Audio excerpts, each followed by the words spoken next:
All right, we're joined by our runner-up qualifier for Sunday's Quicken Loans Race for Heroes 500 here at Phoenix International Raceway, Kurt Busch. Kurt, kind of talk about the importance of starting on the front row in a pivotal race like this going into Homestead next weekend. Well, it can mean a lot of different things, but most importantly is the car has speed. That's the biggest thing that I take away from a Friday qualifying session.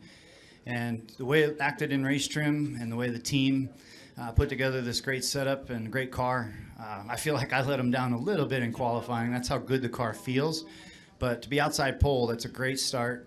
And we'll go into Sunday now with the confidence from today's sessions, and we'll go through tomorrow's practice sessions with a confident feel, but also at the same time, we've got to stay focused on getting this 41 car a punch ticket down into Homestead.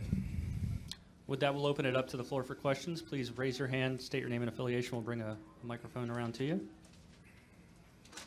We'll start over here with Stan. Kurt, Stan Creekmore with RPMtonight.com. Talking about practice tomorrow, is there a lot you think to be done, or is it really very, very, very fine tuning for what you're looking for? There's a lot to be done just with the amount of tires we have sitting on the ground. But yes, it's more fine tuning when you're running at the speeds that we're running. The speed though tonight, it's because the qualifying session was so late. I don't think we've ever qualified here at night before. And there was incredible speed in the track. And we just have to keep track of that once we're in race trim tomorrow, because, the race starts at 1 and then, you have the sunshine beating down on turns 3 and 4, where 1 and 2 does get in the shade. So there's things we have to balance out, and it's just a matter of just keeping a keen eye on track conditions and going through our checklist like we normally do. Do we have any additional questions here in the room? Go right over here.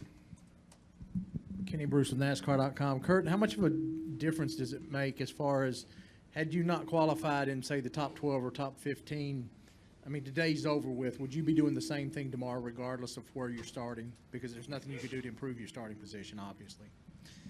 I think if we qualified poorly, we would be in a different mindset, and we'd be in a bit more of a scramble, trying to understand where the speed is in the car. At mile racetracks that are flat like this, there's not much you change between race trim and Q trim versus a mile and a half where you really put a lot of effort into qualifying trim. So it's exciting to have the speed in our car, and now we go through our checklist. If you don't have speed, then you're searching. Then you're really hitting the computers hard, looking at the setup notes, and relying on teammate information at that point. Right over here. Hey, Kurt, Ryan O'Hare, Race Chaser Online. Congratulations on the front row start. My question for you is, you led over 100 laps in the debut night race here at Phoenix. Would you advocate, and you won the race, of course, would you advocate for Phoenix to have one night race come back during a season? I think the way that we could shake up some of these dates that have 2 in the NASCAR circuit at the Sprint Cup level is to have one of them day and one of them night, if there is that opportunity. I know Richmond is going to that with the spring race will be a day race on Sunday. That helps get the engineers on their toes a little bit. It puts the drivers out onto the grid to look for things to find out on the track instead of just going off of notes. So anything we can do to mix it up and inject a little bit of difference and newness, because our schedule's been the same for so long, I think that would help. Any additional questions here in the room? Any additional questions in the press box? All right. Good luck, Kurt. All right, thank you.